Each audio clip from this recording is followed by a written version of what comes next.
Sharon stands her ground with Phyllis, and Diane gives Kyle gifts from the heart. At the Abbott house, Jack admires the Christmas tree and looks pensive. Kyle comes down the stairs and pauses before wishing his dad a Merry Christmas Eve. They agree there's nothing like the tree in all its glory. Kyle notes they didn't get to finish their conversation before because Harrison came down.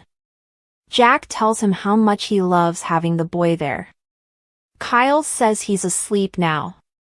He suggests they finish their chat. Jack would love nothing more. They sit and talk about Jack's Christmas memories. When I was Harrison's age, my mother was still in this house. It was a pretty magical time. He hated the memories after she left because it felt like a lie, but now he believes those were happy times. Kyle asks about his regrets. Jack regrets not making the most of what time his mother had left. His father left too soon and he learned that the time to say what's in your heart is now, in the moment. In society, Tracy and Ashley laugh about all the people leaving shopping to the last minute. Ashley's happy Tracy has someone special to shop for this year. Diane appears and Tracy warns Ashley to try and stay on the nice list.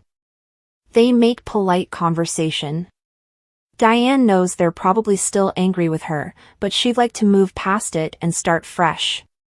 Diane apologizes for what they saw and heard during the ruse. Tracy notes she and Jack were both very convincing. Diane's sorry for what they put them through. Can we have a fresh start? Tracy thinks fresh is asking a lot. Moving past it might be possible. Diane asks if Ashley will follow her sister's lead. Ashley tells Diane she's hurt Kyle and Jack so many times she can't even count. She'll keep things civil over the holidays. Diane says that's enough for now. Talk turns to her hurting Kyle. She won't give up with him. She offers to buy the sisters a holiday drink. Ashley shrugs, why not? Ashley, Tracy, Diane, YR. At Sharon's place, Phyllis tells her that she's absolutely shameless. Sharon says she didn't kill Heather. If she can't handle that, then so be it. Phyllis reminds her she confessed. What you put my family through, what the hell is wrong with you? Phyllis declares this is an insult to Heather's memory that, once again, she's trying to avoid justice. Nick says it's Christmas Eve, no one wants to spend it arguing. Phyllis says her son doesn't. He'd rather spend it with the woman he loves, but she's dead. Sharon hollers, that is enough. She tells her she barged into her home and upset her family. Getting in her face won't change the truth, which is going to come out. Everyone will accept it, but not Phyllis, because she likes this. She'll admit she gave her ammo, but is telling her right now, it wasn't me. Go home, Phyllis. I've had enough of you. Phyllis, Mariah, Tessa, Sharon, Faith, Nick, YNR. In the Abbott living room, Jack tells Kyle this is the season of hope. Kyle thinks hope comes from knowing how good things can be, knowing that things come in cycles. Jack's thrilled he's sharing his deep moments with him. It's the best gift. If Kyle had known that, he wouldn't have bothered shopping for him. They chuckle. They remark on how fast time goes by. That's why Jack loves Christmas. Everything slows down. Kyle, it's not accident that your grandmother and I were closest at Christmas time. Miracles do happen. Kyle can see the parallels between him and Dina and he and his mom. Jack's sorry about that. He's made mistakes too, but always seems to get a pass. It took him much too long to realize his mother was human. Don't lose this time with your mother. Don't make the same mistake I made. Jack, Kyle, YNR. At Society, Diane asks Tracy if they'll be seeing Alan for Christmas. Tracy says he's snowed in at a speaking engagement but is trying his best to get back. Diane remarks on Tracy ending up with Ashley's good friend. Ashley couldn't be happier. Diane inadvertently mentions Ashley's time in the facility, but Ashley isn't embarrassed by it. They toast to overcoming challenges. At Sharon's place, Phyllis tells her she'll never fall for this made-up defense. She knew it was her and she was right. She'll let everyone in town know that she's a vicious psycho. Faith hollers that it wasn't her mother. There was someone else in that apartment. Phyllis scoffs at Sharon, that's your new line, that it was someone else?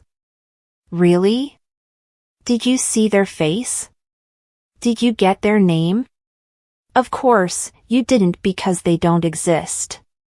She cries, my son has suffered, my granddaughter is devastated. A beautiful woman was thrown away like a piece of garbage. You did that. She wishes her luck manipulating the justice system and walks out. Faith laments that Phyllis just won't let it go. I shouldn't have said so much. Sharon engaged first. Nick says Lucy and Daniel are grieving. Phyllis can't take away their pain, so she just wants to pass it on. Sharon tells her girls how much she loves them. If they can manage some Christmas smiles, it will lift her spirits. They all give a hearty, ho, ho, ho. Phyllis arrives at Daniel's place and asks where Summer and Lucy have gone. Daniel says Summer bailed as she's Santa backup for Harrison and Lucy crashed. He notes she's a little late. Phyllis laments missing the family Christmas Eve because she was at Sharon's. Daniel calls her out for making the Christmas tree moment earlier dark. Emotional, she says that's what she does. She gets her hands dirty so he can keep his clean. I'm a mom, that's what we do. She tells him that Sharon has recanted her story. She's claiming she was unconscious and there was a third person here who killed Heather. Good God, can you believe this? You still want me to let it slide? Daniel is stunned. Sharon confessed, she framed him, she took Heather's phone, and framed him with the bloody rags. She broke in twice and dumped Heather's body. She confessed to all that, but now she didn't kill her? Can she even do this? Phyllis says of course. She's Sharon. She cries and makes a scene and people feel sorry for her. She'll probably say it was me and I did it to get back at her. Daniel tells his mother that isn't helping. Phyllis says it's a smokescreen and a tactic by Michael to buy some time. Diane joins Jack and Kyle at the Abbott mansion. Kyle tells her Summer put Harrison to bed. She shocks Jack by saying she had drinks with his sisters. Seeing Harrison's face in the morning will be the icing on the cake. She tells Kyle her office is cleaned out and ready for his touches. He thanks her. Diane hands him a gift bag. She would really like him to open the gifts tonight. At Sharon's place, they all listen to Tessa's Sing Silent Night. At the Abbott mansion, Kyle opens Diane's first gift. It's a nameplate for his office. Kyle thanks her. She says he's back where he belongs, beside his father running John Abbott's company. Jack mutters, as if I wasn't emotional enough tonight. The second gift is letters in Diane's handwriting. Are these from your journal? Diane cries, yes. They're from her time in Los Angeles. It's the Christmas entries from all the years they were apart. She wipes tears as he reads bits aloud. Diane says there was so much she wanted to tell him when they were apart. So many apologies she wanted to make. She thought staying away and leaving him in peace was the right thing to do. She was too broken. Maybe when Kyle reads the letters, he'll see that she desperately wanted to be someone who deserved him. Her heart ached for him every day. Kyle will read them, but not right now. He tells Diane he didn't get her anything meaningful. Diane reminds him she always told him, all I want for Christmas is a hug. They embrace. Kyle announces he has plans with Claire and they tell him not to keep her waiting. Kyle hugs Diane again and then leaves. Jack assures Diane she was perfect. She was kind, gentle and understanding, and that nameplate was perfect. The pages from her journal, he didn't even know about those. Diane wasn't sure she should share them. Jack says it was generous and loving. He loves her for it. Diane has something for him too. Do you want it now or tomorrow morning? Jack wants it now. He can't wait until sunrise for her to open hers. They kiss. At Daniel's place, he and Phyllis go over Sharon's claims. Phyllis says she doesn't want to take responsibility. He laments that they thought this was almost over. Phyllis worries she'll never be able to forgive Michael or Nick. Daniel figures they couldn't have told her everything. There has to be something else. Phyllis warns him, "Don't you do that."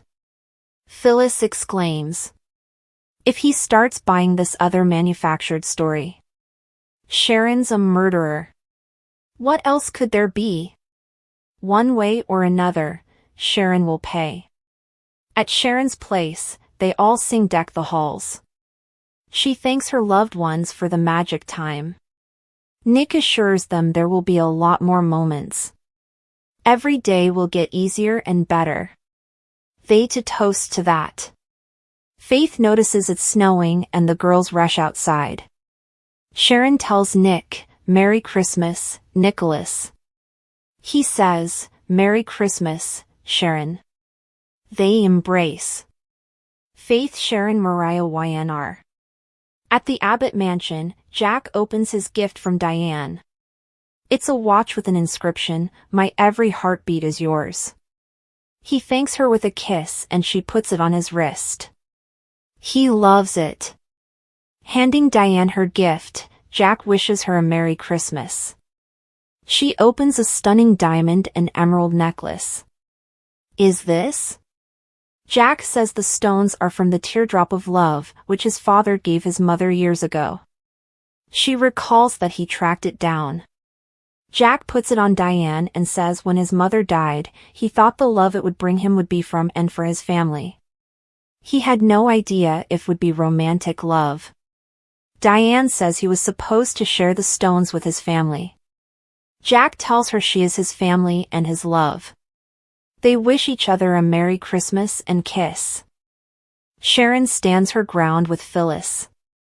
In the intricate world of Genoa City, the residents are no strangers to drama, confrontation, and heartfelt revelations. One such storyline that has captivated fans recently is Sharon Newman's unwavering stance against Phyllis Summers.